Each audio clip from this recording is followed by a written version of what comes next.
and welcome to Retech, and today we're going to talk about the Atari 600XL, one of the 8-bit line of Atari computers that was arguably one of Atari's most popular machines.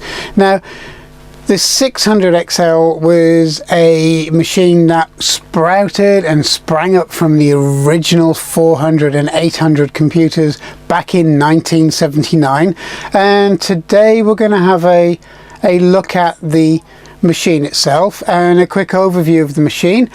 And I'm going to get back into doing these videos because it's been a little while, a good few weeks, and there's been quite a lot of illness around, as you probably know, and unfortunately from time to time we all get affected by it. So today we're going to look at a short video about the Atari XL computer. So let's have a look. Today we're going to look at the Atari 800 XL. It's one of the Atari 8-bit lines of computers, and the original machine dates back to 1979 when the original 400 and 800 machine was launched onto the market. And Atari always had a little bit of a quality edge originally about their machines. The 800 was the more professional machine with a full travel keyboard, and it kind of looked like it was kind of styled on a typewriter. Really, it looked very similar. And the 400 was styled very similar lines, but it had a membrane keyboard and it was a lot lower capacity in memory.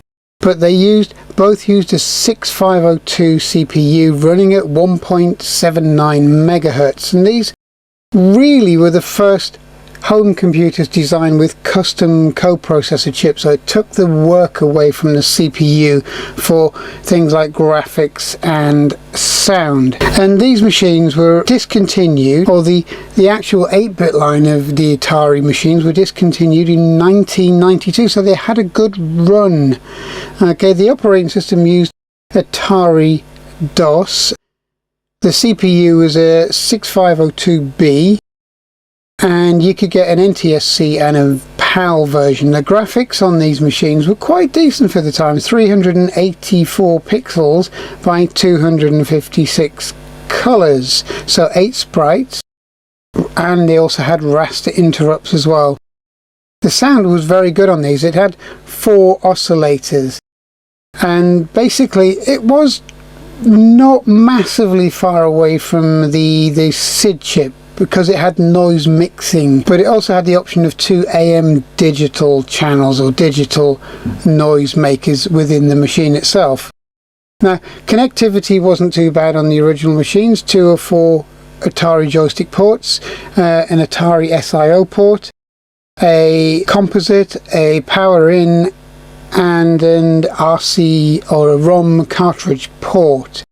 And the successor to the 8-bit line was obviously the Atari ST. The 400 was originally about half the cost of the original 800, and as I said, it kind of only had a membrane keyboard, and the 800 had a second cartridge slot where the 400 didn't, so it was kind of meant to be a little bit of a more expandable machine. And the 800 could be upgraded to 48K. The Atari 8-bit line itself sold around about 2 million units during its kind of major production run between 79 and 85, and they were sold originally through dedicated retailers and department stores such as Sears. In the UK you'd have Mr. Micro stores and stores like that at the time, and it was only when the Commodore 64 came on the scene did it really have any kind of competition in the graphics and sound stakes. But today we're going to look at the Atari 800 XL. It was the next generation up from the original 800, and the 800 XL was the kind of the big brother to the 600, although there was a 1200 XL out there, but it didn't sell very well. But the 800 and the 600 XL sold really well.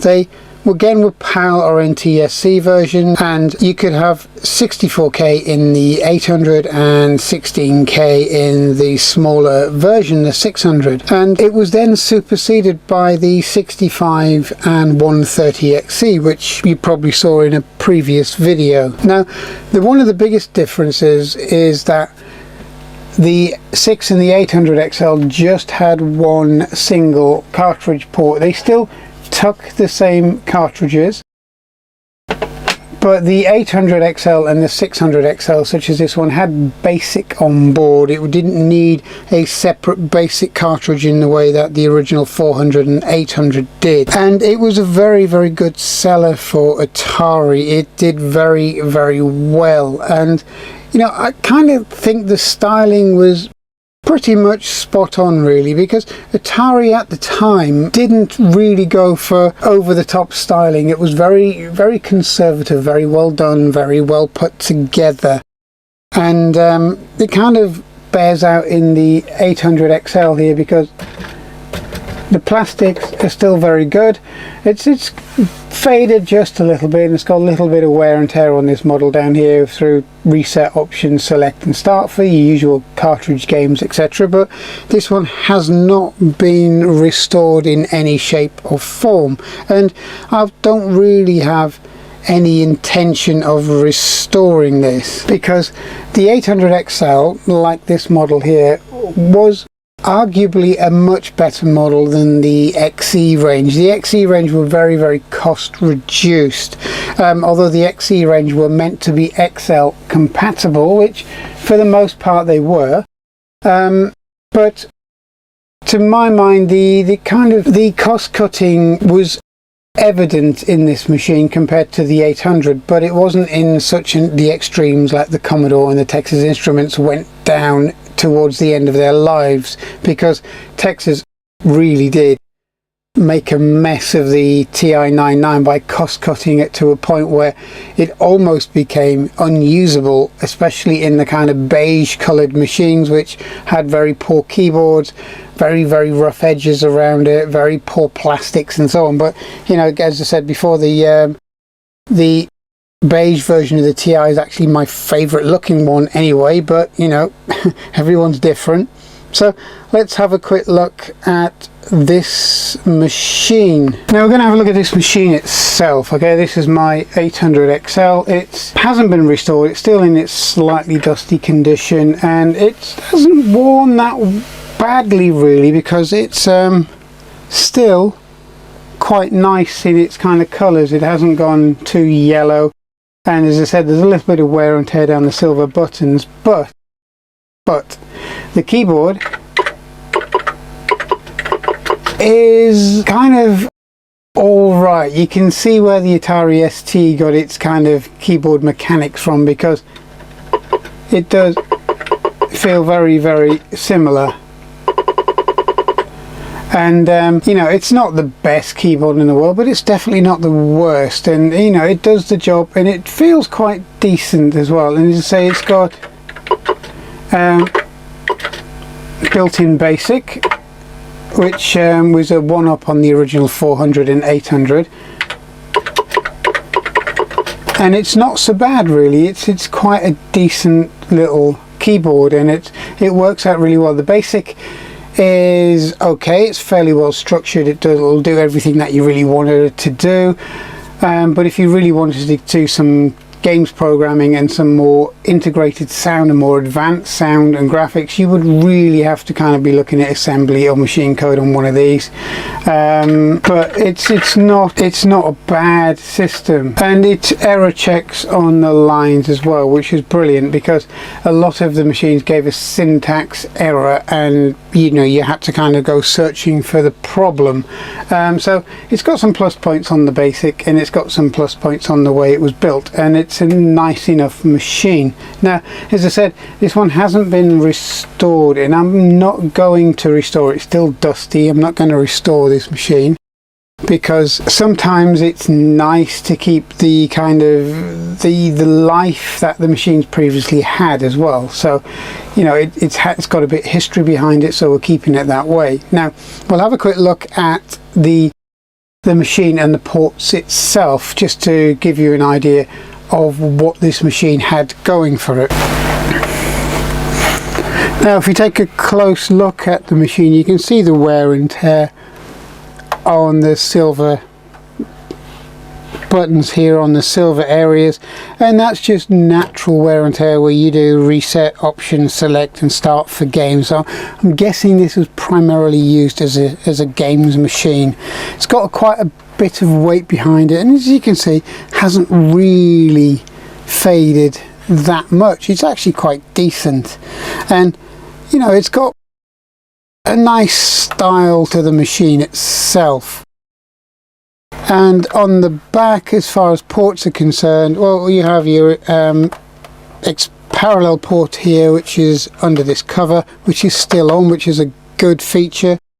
You also have the serial I/O port, which is where you actually plug in your cassette recorder, etc., or your expansion. It's a very similar system to what then became USB, or Universal Serial Bus.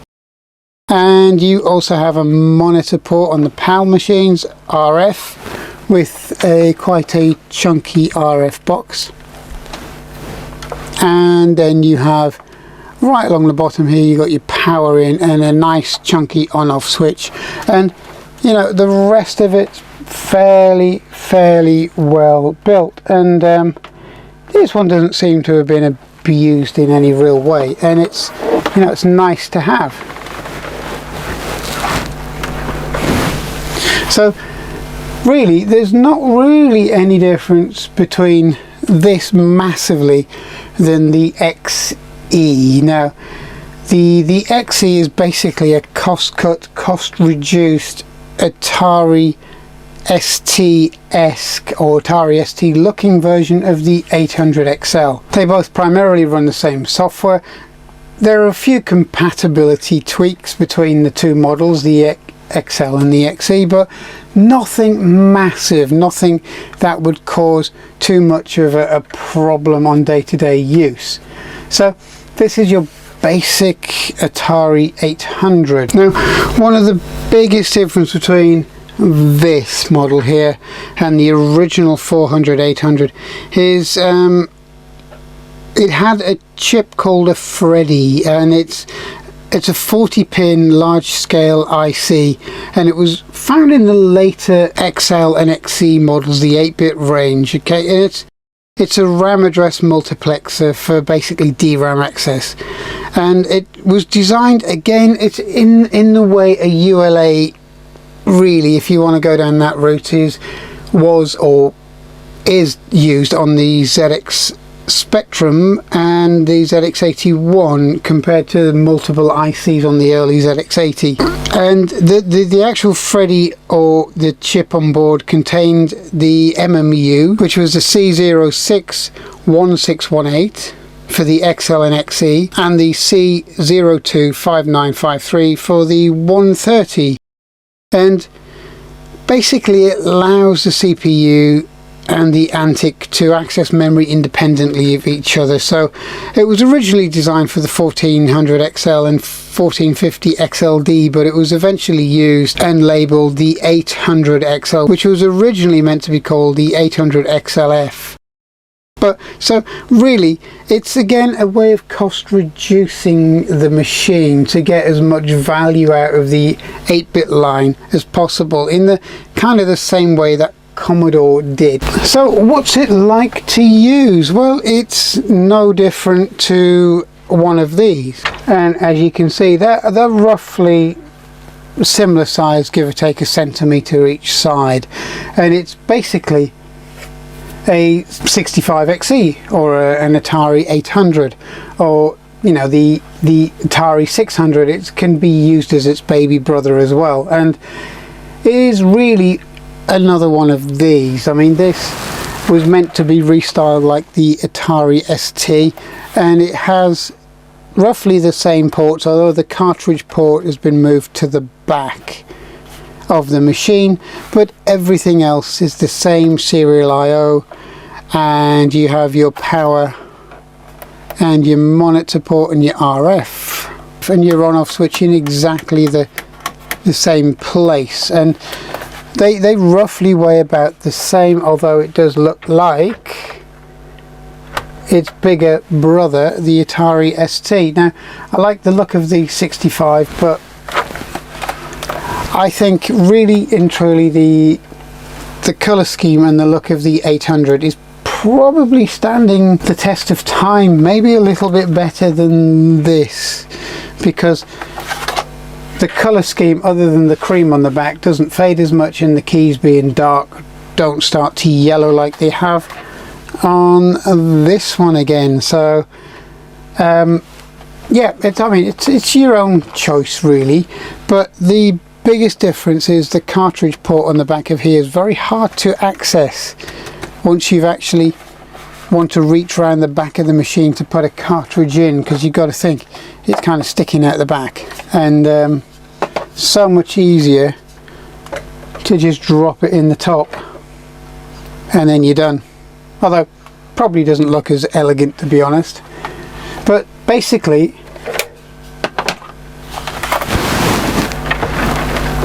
for all intents and purposes these two are an identical machine. Peripherals wise, they use all of the Atari standard joysticks, cassette decks and so on, so you're not really going to find a shortage of things that you can use on this machine.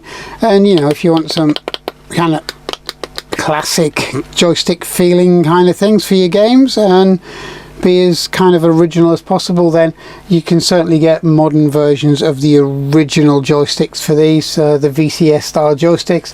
And this machine will always run the older software for the 400 and 800 as well on most of it, and take most of the peripherals. So if you want to go down the disk drive route, you certainly can do that, or as I kind of prefer is the S drive here. So basically plugs into the SIO port, and it acts as kind of a very big cassette drive stroke disk drive, and it works really well. And I would always suggest getting one of these if you've got an Atari 8-bit line computer. And that's what we're going to just have a little bit of a flick on today, and let's have a look and see what this machine can do. And it's going to be under RF as well. It's going to be under the standard RF cable, just to give you an idea of what this machine can and can't do, and what it's like under RF on a kind of a reasonably modern flat screen LCD TV. So we've got the disk drive stroke cassette kind of S drive Max plugged into it. We're just going to plug in a joystick, which is conveniently on the sides of this machine.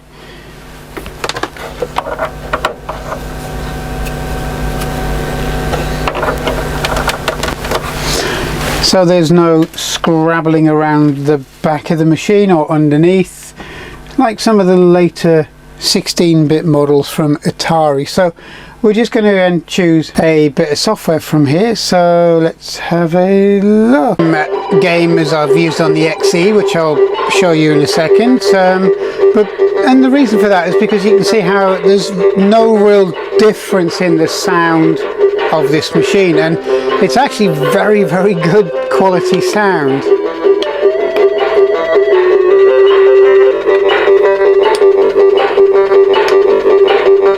And it's a decent game. The sound is almost, I would say, kind of SID chip quality.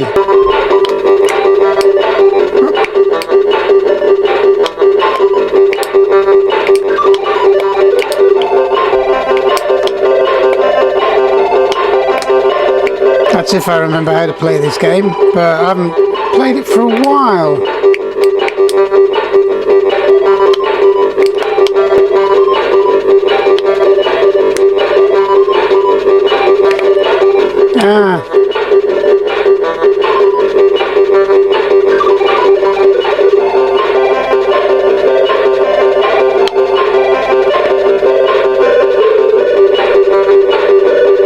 There we go.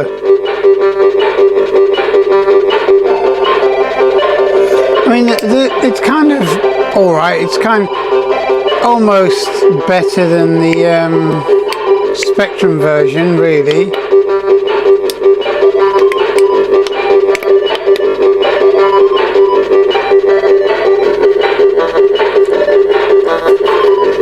But you know, the limitations you can tell by the graphics. They're a little bit on the chunky side, as I think I said before with the XE,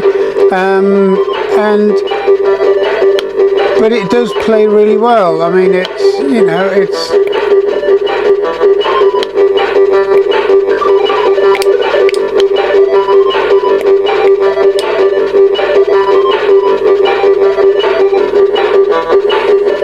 but the music is a real good plus point on this machine, so you know, it does work the way it should do, and you know, you wouldn't be ashamed to have this as your only 8-bit machine back in the day.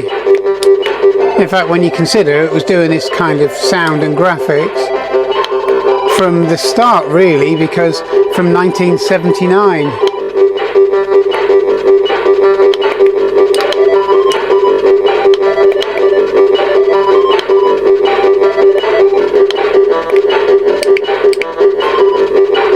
And when you consider what was going on with the ZX81 and the ZX80 in 1981 and 1980 respectively, then you've got to consider how far ahead this machine was.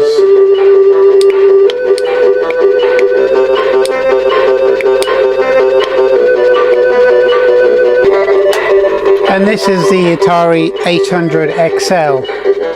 There'll be more on this machine. It was just a short video to kind of get back into things, because obviously we have had lockdowns, we have had illness and so on, so it was a nice way to get back into making videos about these machines for you guys. So I hope you'll stick with us, and I hope you'll keep watching these videos and subscribe, and you'll see more on the Atari 8-bit range very shortly. So thanks for watching, thanks for listening, please subscribe, and I'll see you shortly.